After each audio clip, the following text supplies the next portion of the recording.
بسم اللہ الرحمن الرحیم۔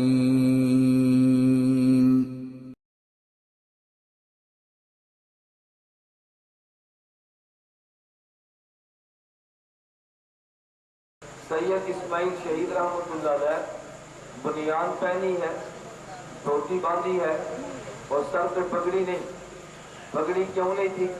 اس لیے کہ حضرت اپنے گھوڑے کی مالش کر رہے تھے، اس لیے نہیں کہ پگڑی کو اتار کے چلتے، گھوڑے کی مالش کر رہے تھے۔ میں اس لیے کہتا ہوں کوئی استدلال نہ کرے کہ سید اسماعیل ہماری طرح مجاہد کے سر پہ پگڑی جو نہیں تھی، نہ۔ حضرت سید اسماعیل شہید کیوں ملے؟ ان لوگوں نے ایک سوال کیا، حضرت مولوی اسماعیل کون ہے؟ فرمایا تم بات کرو۔ کہا جی مولوی اسماعیل کون ہے؟ فرمایا کیا کام ہے؟ کہا جی مولوی اسماعیل کون ہے؟ حضرت شاہ صاحب فرمانے لگے تم بات بتاؤ۔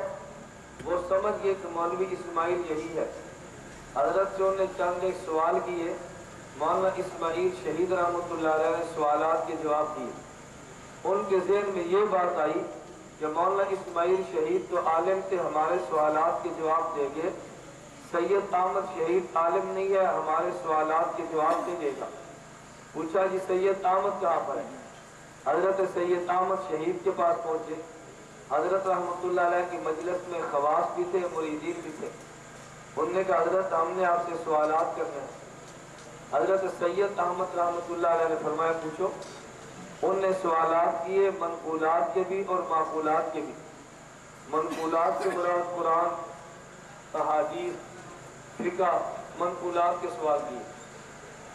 معقولات عقلیات کے سوال کیے، فلکیات، ریاضی، ہیئت، سائنس، یہ سوالات منطق کے کیے۔ حضرت سید احمد شہید رحمۃ اللہ علیہ سے جب قرآن کریم، سنت اور فقہ کا مسئلہ پوچھتے، حضرت شاہ صاحب رحمۃ اللہ علیہ دائیں طرف دیکھتے اور سوال کا جواب دیتے۔ وہ معقولات، فلکیات اور ریاضی کے مسئلے چھیڑتے۔ حضرت سید احمد شہید رحمۃ اللہ علیہ بائیں طرف دیکھتے اور جواب دیتے۔ حضرت حکیم الامت مولانا اشرف علی تھانوی رحمۃ اللہ علیہ اس واقعے کو نقل فرماتے ہیں۔ اگر آپ یہ واقعہ پڑھنا چاہیں، حضرت تھانوی رحمۃ اللہ علیہ کے مواعظ کے اندر جو واقعات تھے ان کو الگ کر کے کتاب لکھی، جس کتاب کا نام ہے امثال عبرت۔ یہ واقعہ اس کتاب کے اندر درج ہے۔ میں جب اڈیالہ جیل راولپنڈی میں تھا تو اس وقت میرے پاس وہ سب سے آخری کتابیں مطالعے کے لیے آئی۔ اس کے بعد خالق نے مجھے 302 کے پرچے سے رہائی عطا فرمائی۔ ان میں ایک کتاب امثال عبرت حضرت تھانوی رحمۃ اللہ علیہ کی۔ حضرت تھانوی رحمۃ اللہ علیہ واقعہ لکھتے ہیں، حضرت نے جب جوابات دیے تو مریدین بڑے تعجب کرنے لگے۔ حضرت ہمیں آج دو باتیں سمجھ نہیں آتی۔ نمبر ایک، آپ نے ان سوالات کا جواب دیا جو سوالات آپ نے پڑھے نہیں تھے۔ نمبر دو، آپ منقولات کا سوال کا جواب دیتے تو رخ دائیں طرف کرتے، معقولات کا جواب دیتے تو رخ بائیں طرف کرتے۔ یہ دو باتیں ہمیں سمجھ نہیں آئی۔ حضرت سید احمد شہید رحمۃ اللہ علیہ کے جواب سنو۔ حضرت شاہ صاحب فرمانے لگے جب یہ لوگ میری مجلس میں آئے اور مجھ سے سوالات کرنے شروع کیے، میں ذہن میں یہ بات محسوس کر گیا کہ یہ لوگ سوالات کرنے کے لیے نہیں آئے بلکہ مجھے ذلیل کرنے کے لیے آئے۔ میں نے اللہ سے دعا مانگی، یا اللہ میں مسافر ہوں، تیرے پیغمبر کے خاندان سے ہوں، اللہ تیرے نام پہ نکلا ہوں، مجھے ذلیل نہ کرنا، میری عزت رکھ لینا۔ جب یہ مجھ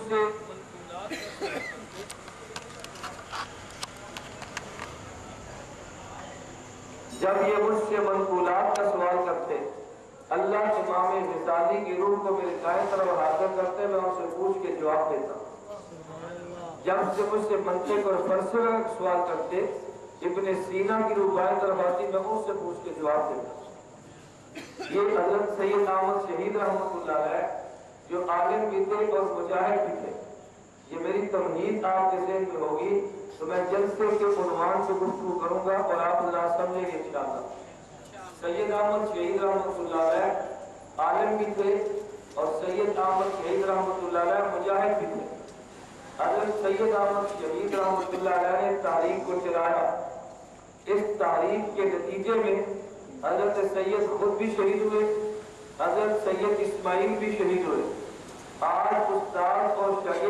قبر بالاکوٹ کی پہاڑیوں پر موجود ہے۔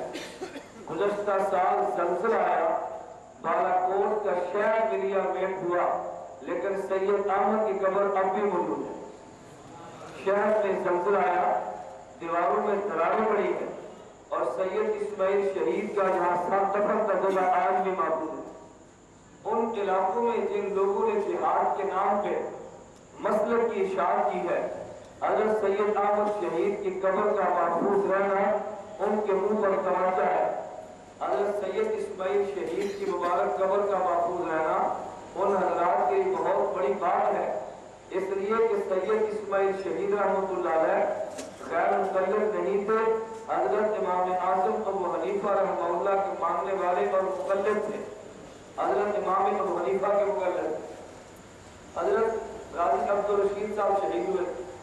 مجھے ایک غیر مقلد نے میسج کیا، مجھے کہتا ہے کہ مولانا تم میسج کیے، ایک میسج بڑا عجیب تھا، مجھے کہتا ہے کیا ہی اچھا ہوتا محمد صاحب آپ اپنی مناظرہ ٹیم کے ساتھ لال مسجد جاتے اور شہید ہوتے، اور مناظرین کے بعد میں تاریخ میں ایک نیا باب رقم ہوتا۔ میں نے کہا تاریخ میں نیا باب رقم ہوگا، مگر ہماری شہادت سے نہیں، تمہارے سینے پر منہ ڈال کے زندہ رہنے سے۔ نہیں سمجھے؟ تمہارے سینے پر منہ ڈال کے زندہ رہنے سے۔ ہمارے یہاں پنجابی زبان میں کہتے ہیں اگر کام ہی دوبارہ قبول کرتا تو دنیا کی کوئی مر نہ جمتی۔ کیا مطلب؟ نہ کوئی کٹی اور کٹا پیدا ہوتا اور نہ یہ بڑا ہوتا۔ افسوس یہ کہ ان کی دعائیں قبول نہیں ہوتی، اس لیے دنیا والوں کو دودھ پینے کے لیے اللہ اسباب عطا فرماتا ہے۔ دوسرا میسج آ گیا، مجھے کہتا ہے کہ غازی عبدالرشید شہید کی اور جو بات ہے، مجھے کہتے ہیں غازی عبدالرشید شہید رحمۃ اللہ علیہ کا مسکراتا چہرہ کیا پیغام دیتا ہے؟ میں نے کہا وہ پیغام دیتا ہے کہ مقلد جنتی ہے اور غیر مقلد اپنی فکر کرے۔ میسج یہ ہے اگر مقلد مشرک ہے تو چہرے کے مسکرانے کا معنی کیا ہوا؟ اگر مقلد مشرک ہے تو قبر سے خوشبو کا معنی کیا ہوا؟ اگر مقلد مشرک ہے تو خون سے خوشبو آنے کا معنی ہمیں سمجھاؤ۔ اگر مقلد مشرک ہے تو ان مقلدین کی قبروں سے قرآن کی تلاوت آنے کا معنی کیا ہوا؟ ان کی شہادت نے جہاد کو بھی بلند کیا اور مرنے کے بعد شہادت اور حیات کے مسئلوں کو بھی واضح کیا۔ اللہ ہمیں یہ بات سمجھنے کی توفیق عطا فرمائے۔ میں ابھی ایک علاقے میں گیا تو لوگ گفتگو کر رہے تھے، کہتے ہیں جی غازی عبدالرشید شہید اور لال مسجد کے شہداء کی قبروں سے قرآن کی آواز آتی، ہم نہیں مانتے۔ میں نے کبھی کیوں نہیں مانتے؟ کہتے ہیں نبی کی قبر سے قرآن کی آواز کبھی نہیں آئی، صحابی رسول نے کبھی نہیں سنی، ان کو آواز کیسے آئی؟ حضرت شیخ احمد رفاعی پیغمبر کے روضے پہ گئے تو کہتے ہیں پیغمبر کا ہاتھ باہر نکلا، کبھی ابوبکر صدیق رضی اللہ تعالیٰ عنہ سے، تو حضور نے قبر سے باہر ہاتھ نکال کر سلام نہیں لیا۔ اس سے کیسے لیا؟ کہتے ہیں حسین احمد مدنی پیغمبر کے روضے پہ گئے، حضور کی قبر پہ سلام پڑھا تو پیغمبر نے کہا وعلیکم السلام یا ولدی۔ کہتے ہیں عمر بن خطاب کو کبھی جواب نہیں آیا، حسین احمد مدنی کو کیسے آیا؟ میں کہتا ہوں اصحاب پیغمبر کو جواب ان کی آواز سے نہیں آیا، ان کو ضرورت نہیں تھی۔ اصحاب پیغمبر کے لیے پیغمبر کا قبر مبارک سے ہاتھ نہیں نکلا، پیغمبر کی اس وقت صحابہ کو ضرورت نہیں تھی، پیغمبر کی اور صحابہ کی قبروں سے یہ خوشبو اٹھی ضرورت نہیں تھی، ان کی قبروں سے قرآن کی تلاوت نہیں آئی ضرورت نہیں تھی۔ وجہ اس لیے کہ آج کے لوگوں نے شہداء کی حیات کا انکار کیا ہے، تو دلائل کی وجہ سے نہیں، مشاہدات کی وجہ سے۔ میرے اللہ کے علم میں تھا اصحاب پیغمبر کا عقیدہ اتنا مضبوط ہے، اگر مشاہدہ نہ کراؤ تو نثار نبوت کی وجہ سے مان لیں گے، لیکن آج کی قوم دلائل سے بڑھ کے مشاہدات کو مانتی تھی۔ رب نے دلائل کے بعد مشاہدات دیے، ان کو حاجت نہ تھی، رب نے دکھایا نہیں۔ اس قوم کو حاجت تھی تو رب نے مشاہدات بھی کرا دی، اس قوم کو حاجت تھی تو رب نے مشاہدات بھی کرا دیے۔ حضرت سید احمد شہید رحمۃ اللہ علیہ جس تحریک کو لے کر چلے اور جامع شہادت نوش کر کے حضرت سید احمد شہید رحمۃ اللہ علیہ کی تحریک چلتی رہی، اس تحریک کو چلانے والا مبرز زمین کا سب سے بڑا صوفی حاجی امداد اللہ مہاجر مکی تھے۔ حضرت حاجی امداد اللہ مہاجر مکی کے خلیفہ حضرت شیخ رشید احمد گنگوئی تھے۔ حاجی امداد اللہ مہاجر مکی کے خلیفہ حضرت مولانا محمد قاسم ننوتوی تھے۔ حضرت حاجی صاحب کے خلیفہ حضرت حافظ عامر شہید تھے۔ ان لوگوں نے انگریز کے خلاف عمل جہاد بلند کیا۔ یہ سید احمد شہید کے حقیقی اور روحانی وارث تھے۔ ان لوگوں نے شاملی کے میدان میں مار کے لڑے اور وہاں پہ حضرت حافظ عامر شہید کا خون لگا، بہت سارے مجاہدین کا خون بہ گیا۔ بظاہر اس وقت یوں محسوس ہوتا کہ جیسے شکست ہو گئی، جیسے جنگ عہد کا معرکہ برپا ہوا۔ اللہ کے پیغمبر صحابہ کو لے کر میدان میں نکلے، لوگوں نے سمجھا صحابہ پیغمبر کو شکست ہوئی ہے، نہیں وہ عارضی طور پہ تھی۔ بعد میں اللہ نے حضور کو فتح عطا فرمائی، دشمن وہاں سے دوڑا میدان شاملی میں، بظاہر لوگوں نے سمجھا شکست ہو گئی، ایسی بات نہیں تھی۔ ان مجاہدین کو میدان جہاد میں اپنے خون دینے پڑے، بعض حضرات زخمی ہوئے، ان کی طاقت تھوڑی تھی۔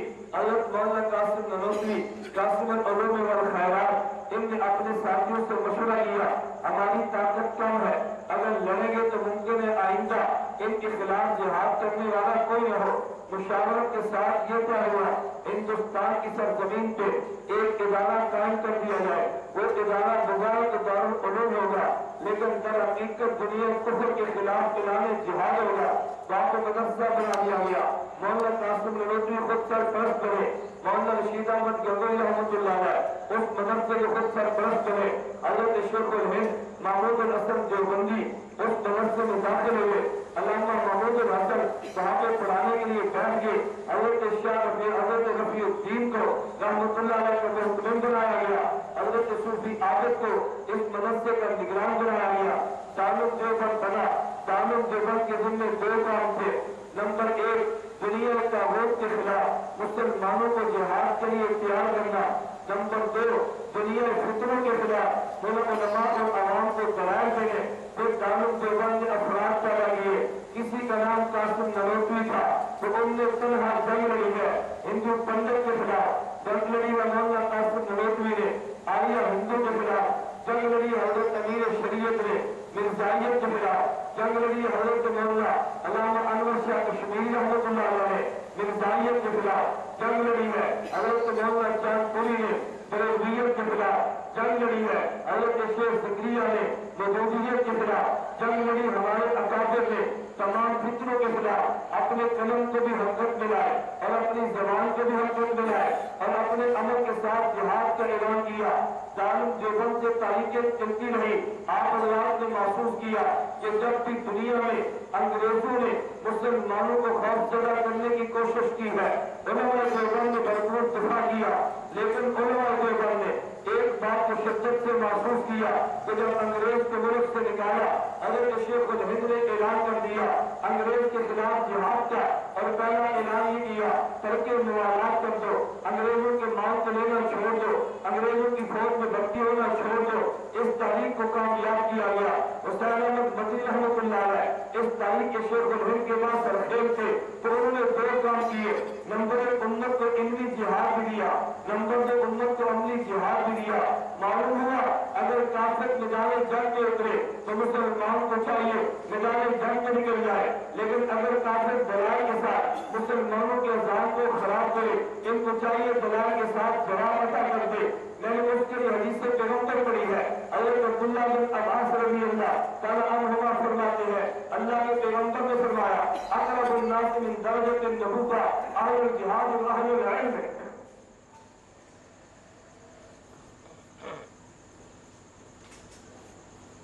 اقرب الناس من درجۃ النبوۃ اہل الجہاد و اہل العلم۔ درجہ نبوت کے قریب دو طبقے ہیں، نمبر ایک اہل علم کا طبقہ، نمبر دو اہل جہاد کا طبقہ۔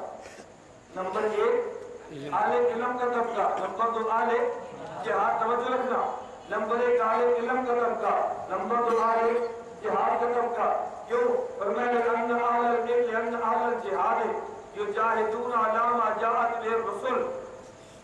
اہل جہاد اپنی جان دیں گے پیغمبر کے دین پہ، اما اہل العلم فضل الناس علی ما جاءت به الانبیاء، اور عالم علم کے ساتھ اس مسئلے کو واضح کر دے گا جو پیغمبر لے کر آیا۔ اللہ کے پیغمبر نے ارشاد فرمایا تو کیا نبوت کے قریب دو لوگ ہیں، نمبر 1 اہل علم، نمبر 2 اہل جہاد۔ میں کہتا ہوں کتنا خوش نصیب انسان ہوگا، اہل علم بھی ہو، اہل جہاد بھی ہو، اہل جہاد بھی ہو، اہل علم بھی ہو، ارے اس کا ہاتھ بھی چلتا ہو، اس کی زبان بھی چلتی ہو، اس کا قلم بھی چلتا ہو۔ اللہ ہم سب کو یہ نعمت عطا فرمائے، اللہ ہمیں صاحب لسان بھی بنائے، اللہ ہمیں صاحب قلم بھی بنائے، اللہ ہمیں صاحب یاد بھی بنائے، اللہ یہ ساری نعمتیں عطا فرما دے۔ سمجھے رکھنا، یہ علم اور جہاد یہ جو نعمتیں خالق عطا فرما دے تو پھر باطل کا مقابلہ کیا جا سکتا ہے، لیکن باطل کے مقابلے کے لیے نمبر 1 علم چاہیے۔ اگر باطل سر چڑھ کے بیٹھے پھر تجھے جہاد کی طاقت چاہیے، لیکن اگر باطل دلائل کے ساتھ امت کو گمراہ کرے تو تیرے ذمہ ہے علم کے ساتھ بات پکڑنا۔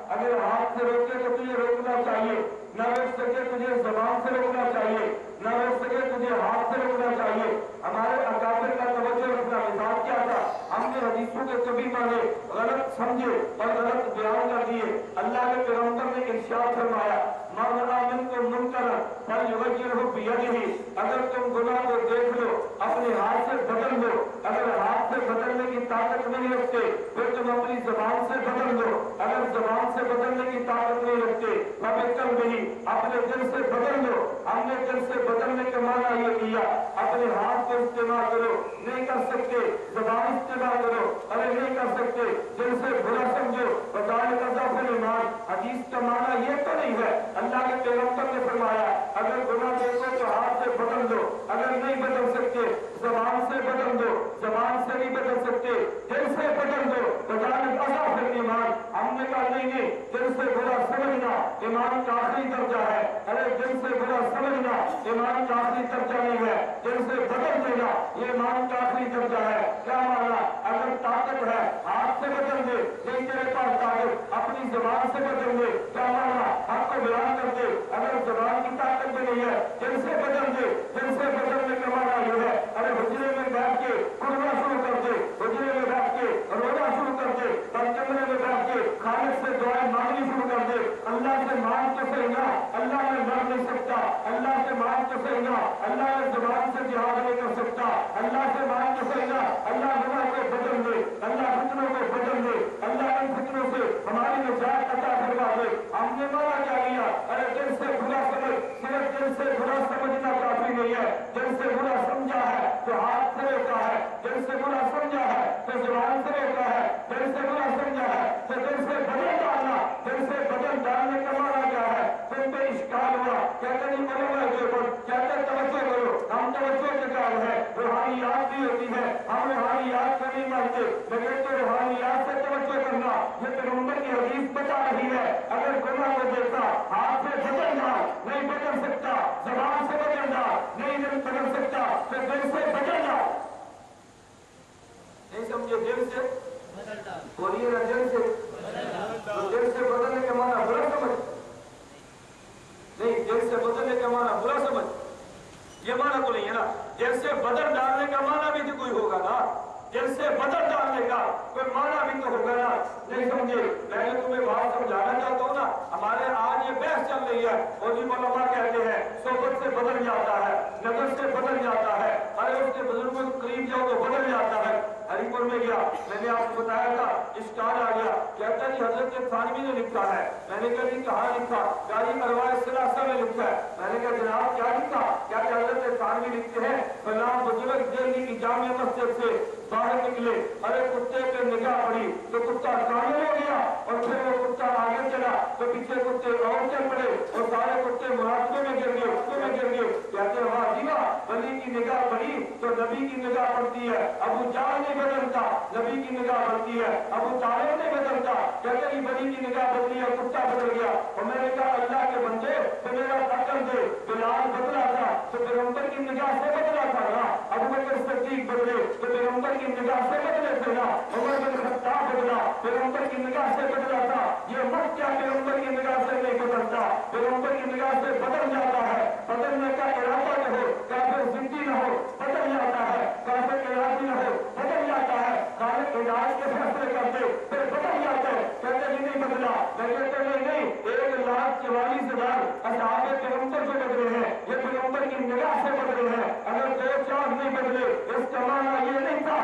پیغمبر کی نگاہ میں اثر نہیں تھا، پیغمبر کی نگاہ میں اثر تو تھا، میرے رب نے بتا دیا انک لا تہدی من احببت، پیغمبر نگاہ تو ڈالتا ہے، پیغمبر محنت آپ کرتے ہیں، پیغمبر گفتگو آپ کرتے ہیں، رات کو چلنا سے مجھ سے پیغمبر آپ مانتے ہیں، تیری نگاہ میں اثر ہے مگر میں نہ چاہو نگاہ اثر نہیں کر سکتی، پیغمبر میں نہ چاہو نگاہ بدل نہیں سکتی، تصویر ضرور ہے مگر میری مشیت کو بھی کما لینا، انک لا تہدی من احببت ولکن اللہ یہدی من یشاء، یعنی نبی کی نگاہ سے نہیں بدلا، میں نے کہا بدلا ہے، مجھے بدلتا ہوا نظر نہیں آیا، یعنی حضرت تھانوی کہتے ہیں ارے کتے پہ نگاہ پڑی، کتا کامل ہو گیا، ہم کیسے مانے؟ میں نے کہا کہ قرآن کہتے کتا کامل ہو سکتا ہے پھر مان لے گا، کہتے نہیں مان لوں گا، میں نے کہا اچھا پھر قرآن پڑھو، پھر سورۃ الکہف کو کھول لو، اللہ تذکرہ کرتا ہے اصحاب کہف کا، اگر لوگ ہوتے تو ان کے ساتھ اسما کتا بھی تو تھا نا، کیا وہ کتا بدلا نہیں تھا؟ ارے وہ اصحاب کہف سے پڑے ہیں، کتا نہیں دوڑتا، ان کی رہبری ان کی رہنمائی کرتا ہے، ارے ان کی حراست پہلے داری کرتا ہے، کتا ان کے خلاف کوئی بات کو نہیں کہتا، کتا ان اشاروں کو نہیں کرتا، ان کی حفاظت پہ معمول ہوتا، اگر بدلا نہیں تھا ساتھ چلا تو ہے، بدلا نہیں تھا رات میں بیٹھا تو ہے، اگر بدلا نہیں تھا اس کتے نے حفاظت کی تو ہے، اگر کہتے وہ کب بنتا سکے جدا آئی ہے دن بسیتے، رات کہتے وہ کتا ان کی رات بدائے جو بازو ہو کے بیٹھا تھا، بازو بنا کے بیٹھا تھا، تو میں کہنا چاہتے اگر بنی اسرائیل کا بنی کتے پہ نگاہ پڑے، کتا بدل سکتا ہے تو خاتم الانبیاء کی نبوت کا کلمہ پڑھنے والا بنی نگاہ ڈالے، کیا کتا نہیں بدل سکتا؟ قرآن کہتا ہے کتا بدلا، حضرت ثانوی نے کہہ دیا بدل گیا، تو کون سی قیامت ٹوٹ پڑی ہے؟ کہتے ہیں اچھا وہ کتا بدل گیا تھا، حضرت ثانوی فرماتے ہیں ان نے مراقبے میں چلے گئے تھے، ہم کیسے مان لیں کتا مراقبہ کرتے؟ میں نے کہا کرتا ہے مگر تجھے نظر نہیں آتا، ایک ہوتے ہیں مراقبہ اور ایک ہوتے ہیں سجدہ، مراقبے سجدے میں کیا فرق ہے؟ مراقبہ نام ہے گردن کے جھکا لینے کا اور سجدہ نام ہے پیشانی کو زمین پہ رکھ دینے کا، میں نے کہا مراقبہ مشکل ہے یا سجدہ مشکل ہے؟ یعنی سجدہ مشکل ہے، میں نے کہا قرآن سے میں کتے کے سجدے ثابت کر دو، پھر حضرت ثانوی کا وہ کیا ہوا مراقبہ مان لے گا، کہتے ہیں کہاں پر ہے؟ میں نے کہا خالق سے پہلے پائے اللہ سورۃ الحج میں نہیں فرماتے الم تر ان اللہ یسجد لہ من فی السماوات ومن فی الارض والشمس والقمر والنجوم والجبال والشجر والدواب وکثیر من الناس، اللہ فرماتے ہیں کیا تم نہیں دیکھتے اللہ کو سجدہ کرتا ہے سورج، اللہ کو سجدہ کرتا ہے چاند، اللہ کو سجدہ کرتے ہیں شجر، اللہ کو سجدہ کرتے ہیں حجر، اللہ کو سجدہ کرتے ہیں جانور، کیا جانور میں کتا نہیں ہے؟ رب قرآن میں کہتا ہے اللہ کتا رب کو سجدہ کرتا ہے، اگر کتا سجدہ کر سکتا ہے تو کتا مراقبہ نہیں کر سکتا، کتا سجدہ کرتے ہیں قرآن کہتے مراقبہ کرتے ہیں، حضرت تھانوی فرماتے تو تھانوی کی بات قرآن کے خلاف نہیں ہے، قرآن کے مطابق تھی مگر تجھے نظر نہیں آئی، قرآن کے مطابق تھی مگر تجھے نظر نہیں آئی۔ میں بات کیا کہہ رہا تھا اگر گناہ دیکھو تو کس سے روکو؟ کس سے روکو؟ اگر ہاتھ سے نہ روک سکو تو پھر زبان سے روکو تو پھر کس سے روکو؟ دل سے روکو یا صرف برائی سمجھو؟ روکو نا، پوری حدیث کی ترتیب بتا رہی ہے روکو، اب روکنے کا مانا کیا تھا؟ توجہ کر، توجہ نہیں ہے کہ میری بات سنو، یہ نہیں توجہ کا مانا، یہ نہیں کہ میری بات سنو، توجہ کا مانا کہ دل سے متوجہ ہو جاؤ، دل سے رو، تم تڑپو، اللہ کے سامنے ہاتھ اٹھا کے مانگو۔ میں یہ کیوں کہتا ہوں جو فتنوں کے خلاف لڑ سکتا ہے لڑے، نہیں لڑ سکتا زبان استعمال کرے، زبان استعمال نہیں کر سکتا تو دل، اور دل سے تو مانگے نا، ایک فتنوں کے خلاف اپنے دل سے تو مانگے، ایک دل سے بھی نہیں مانگتا، اضعف الایمان سے نیچے گرا ہے۔ میں کیا یہ رہا تھا کہ دو کام سے، ایک عالم علم کا طبقہ تھا، ایک عالم جہاد کا طبقہ تھا، ہمارا اشتہار بتا رہا ہے جہاد کانفرنس بھی ہے اور دستار فضیلت بھی ہے، کیا مانا؟ اللہ کے پیغمبر کی زندگی پڑھو، میں یہ بات بڑے چیلنج کے ساتھ ہوتا ہوں، اللہ کے پیغمبر مکہ سے مدینہ منورہ ہے، پیغمبر نے فوج تیار کی ہے، حضور کی سب سے بڑی فتح جس کو اللہ قرآن فتح مبین کہتا ہے، سب سے بڑی فتح پیغمبر کا مکے میں فاتح بن کے جا رہا تھا، حضور مکے میں فاتح بن کے گئے ہیں، لیکن روایات میں موجود ہے باب ما جاء فی امانت النبی صلی اللہ علیہ وسلم، حضرت امام ترمذی نے شمائل ترمذی میں بات کر دیا پیغمبر کے امامے باندھنے کا، اللہ کے پیغمبر فاتح بن کے جب حضور مکہ میں داخل ہوئے، علی امامت السوداء پیغمبر کے سر مبارک پہ 4 رنگ کی پگڑی موجود تھی اور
سر پہ امامہ عالم کی عظمت کی گفتمانی کی نشانی ہے، علم کی نشانی ہے، ہمیں بھی چاہیے. ہمارے مدرسوں میں دستار فضیلت، وہاں جہاد دیکھیں گے دستار فضیلت، جہاد دیکھیں گے دستار فضیلت، آپ کبھی نہیں پڑھو گے. آپ دو چیزیں کبھی نہیں دیکھو گے. آپ حضرات تلاش کریں، شاید آپ کو مل جائے، مجھے تو نہیں ملی، بلکہ میں دو کی بجائے 3 بات کہتا ہوں. یہ 3 باتیں آپ کو نہیں ملیں گی. آپ حضرات تنقیدی نگاہ سے کل سے دیکھنا شروع کریں. نمبر 1، غیر مقلدین کی کتب اٹھائیں، بیت اللہ نظر آئے گا. ان کی کتاب اٹھائیں، مسجد نبوی نظر آئے گی، مگر کسی کتاب پر تمہیں پیغمبر کا روزہ نظر نہیں آئے گا. آپ صبح دیکھو کسی بھی کتاب پر پیغمبر کا روزہ نظر آپ اٹھا کے دیکھ رہے. کیوں؟ اس کا تعلق پیغمبر کے روزے سے نہیں ہے. ہمارا تعلق پیغمبر سے بھی ہے، پیغمبر کے روزے سے بھی. نمبر 2، تمہیں جامع ام القرآن نظر آئے گا، مسجد قادسیہ نظر آئے گی، تمہیں یہ خندق اور یرموک کے نام پہ مرکز نظر آئیں گے، مگر عمر بن خطاب کے نام پہ نہ مسجد نظر آئے گی نہ مرکز نظر آئے گی. عمر بن خطاب کے نام پہ تمہیں ادارے نظر نہیں آئیں گے. حضرت عمر بن خطاب کے نام پہ ادارے تمہیں نظر آئیں گے، بہارات کے نظر آئیں گے. عمر بن خطاب کے نام پہ ادارے نظر نہیں آئیں گے. نمبر 3، علماء کے نظر آئیں گے، مگر علماء کی تمہیں دستار نظر نہیں آئے گی. میں اس لیے کہا اگر پیغمبر کے روزے کا عشق چاہیے، علماء جو اگر پیغمبر کے صحابی رسول عمر بن خطاب کا نام چاہیے، علماء جو پیغمبر کی دستار فضیلت چاہیے، علماء جو. اور ایک بات میں بڑے تعجب سے کہتا ہوں، ہم سند کی بات بھی کرتے ہیں، اشتہار کے نقصے بھی ہیں، اور بے سند باتوں کو قبول بھی کر لیتے ہیں. کیا مانا؟ ہمارے جملہ چلتا ہے، اگر حدیث سے مبارک کی بات ہے کہتے ہیں سند کی بات کرو، بخاری کی بات ہے کہتے ہیں سند کی بات کرو. لیکن اگر دنیا میں فتنے رونما ہو جائے، وہ فتنہ ذات نائب ہو یا کسے بادشاہ کی فتنہ ہو، اس کے خلاف بات کرو. تو میں کہتے ہیں تم نے بات کیوں کی ہے؟ میں نے کہا کہ حق ہوا. کہتے ہیں نہیں، ارے ذاکر نائب کی مان لیا، اگر پوری ٹائی نہیں ہے تو کیا ہوا؟ اگر وہ ٹائی پہنتا ہے کیا ہوا؟ عورتوں کے غربت میں نکلتا ہے کیا ہوا؟ اگر غلط مسئلے بیان کرتا ہے کیا ہوا؟ اگر وہ نامسل ہے کیا ہوا؟ اگر زبان انگریز کی بولتا ہے کیا ہوا؟ آپ کہتے ہیں مولے تم کیسی باتیں کرتے ہو؟ ہاں میں دلائل کے ساتھ بات کرتے ہو. تم توجہ رکھنا، آج انگریز چاہتا ہے مسلمان جہاد کو چھوڑے. اس لیے انگریز نے جب جہاد کے چھوڑنے کے لیے مرزا قادیانی کو پیدا کیا، اس نے اعلان کیا تھا، کہتا تھا نہیں مسلمانوں جہاد کو چھوڑ دو. ارے ہم جہاد کو کیوں چھوڑے؟ کہتے ہیں صحابہ پیغمبر پرانے دور کے لوگ تھے، اس وقت وحشت کا دور تھا، ان کو جانا پڑتا، تلواریں اٹھانی پڑتی، وہ دور گزر گیا. اب تم جہاد کی بات کر رہے ہو. انگریز نے دور کو پیدا کیا جہاد کا انکار کرنے کے لیے. ارے تو جہاد کو نہیں مانتا، کہتے شرط یہ تھا خلیفہ قریشی ہوتا، آج قریشی خلیفہ نہیں ہے، ہم جہاد کو نہیں مانتے. ایک اور طبقہ پیدا ہوا، کہتے تم جہاد کو نہیں مانتے، کہتے جہاد کی حاجت نہیں ہے. جہاد تو اس لیے ہوتا ہے کہ جب تمہارے اوپر ظلم کیا جائے. انگریز نے کون سا ظلم دیا؟ ہمیں مکہ میں امن نہیں ملتا تو انگریز کے پاس انگریز نے ہندوستان میں دیا. کہنے والا نواب صدیق قسم تھا، جب تمہارے وہابیوں اٹھا کے دیکھ لے. کہنے والا محمد حسین بٹالی تھا، ہم کے ساتھ اٹھا کے دیکھ لیجیے. کہتے مکہ میں امن نہیں ملا، ہمیں تو انگریز نے امن دیا. تو انگریز نے جہاد کے خلاف جب فتنے پر پا لیے، لوگوں نے اعلان کیا آج جہاد کے خلاف آواز اٹھی ہے. ایک آواز ذاکر نائب نے اٹھائی ہے، اس کی شفقت، اس کے سر پہ دستے شفقت امریکہ باہر تو رہتا ہے. لوگ کہتے ہیں وہ کیسے؟ میں نے ایک آدمی 53 چینل پہ گفتگو کرتا ہے، اسلام کی حق میں کرتا ہے، اس کے چینل پہ پابندی نہیں لگائی جاتی. بیان میں کرتا ہو اسلام کی حق میں کرتا ہو، میرے اسپیکر پہ پابندی لگائی جاتی ہے، اس کے چینل پہ پابندی نہیں ہے، میرے بات پہ پابندی ہے. تو دونوں میں وضع کو پڑ گیا، بنیادی وضع یہ ہے اس نے امت کو نظریہ دیا. اسی ذاکر نائب سے پوچھا گیا، ARY کو سوال دیا کہ ڈاکٹر صاحب جہاد کرنا چاہیے؟ بھائی ہاں جہاد کرنا چاہیے، لیکن سنو جہاد تم نے کرنا کب ہے؟ جب تمہیں خلیفۃ المسلمین حکم دے تب جہاد کرنا. جب تک خلیفہ حکم نہ دے تم نے جہاد نہیں کرنا. ڈاکٹر صاحب کون سا خلیفہ؟ ایک ملک کا نہیں، ایک شہر کا نہیں، خلیفۃ المسلمین سے مراد کہتے پوری دنیا کا. جب تک ایک خلیفہ نہیں ہوتا اس وقت تک تم جہاد نہیں کر سکتے. کیا مانا؟ ایک خلیفہ بھی نہیں ہوگا، کہتے مقدس کی جنگ نہیں ہوگی. ایک خلیفہ نہیں آتا اسرائیل کے خلاف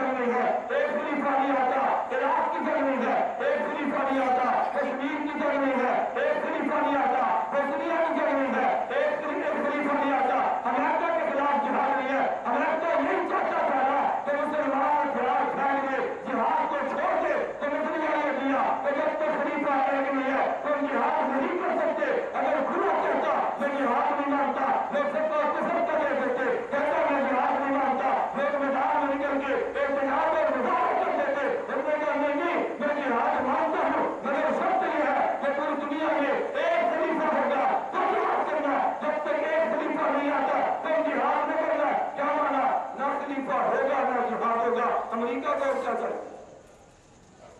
امریکہ کو کیا چاہیے؟ کتنی بہترین آواز لگائی ہے. تو جہاد کے خلاف ایسا بہترین نظریہ پیش کیا کہ لوگ اس کو لیڈر بھی مان رہے ہیں, لوگ اس کو اپنا بھی مان رہے ہیں, اس کے نعرے بھی لگ رہے ہیں اور اس کی مخالفت کی کوئی کیا نہیں ہے. کہا جی ڈاکٹر صاحب 3 پیس آپ نے ٹائی کیوں پہنی ہے؟ یہ پینٹ شرٹ کہاں سے آ گئی؟ ڈاکٹر نے جواب سنو. کہتا ہے اسلام میں مستقل کوئی شریعت کا لباس نہیں ہے. شریعت نے کوئی مخصوص لباس نہیں دیا. ہر علاقے کی جو تہذیب وہی لباس, جو تمدن وہی لباس, جو رواج وہی لباس. اس لیے مخصوص لباس نہیں ہے. اب دیکھو عجیب بات یہ ہے, یہ ٹائی پہننا مسلمان کا کام نہیں تھا, دینے والا یہودی تھا. لیکن مفتی ستائے یہودیت کے پیٹ کی طرح چھوٹی سی ٹوپی سر پہ رکھ کے اپنی ٹائی لگا کے آئے گا. اس نے اسلام کا نام لے کے لباس عام کفر کا کیا ہے. اسلام کا نام لے کے اس نے پینٹ اور شرٹ کو عام کیا ہے. تو انگریز کو کیا چاہیے؟ نام اسلام کا لیتا رہے, لباس مسلمان کو ہندو اور یہودی کا لیتا رہے. دلیل کیا دی؟ کہتے مخصوص لباس نہیں ہے. ارے جو تہذیب ہے وہی لباس ہے. میرے کا نمبر 1 ڈاکٹر کو نے دلیل غلط دی ہے.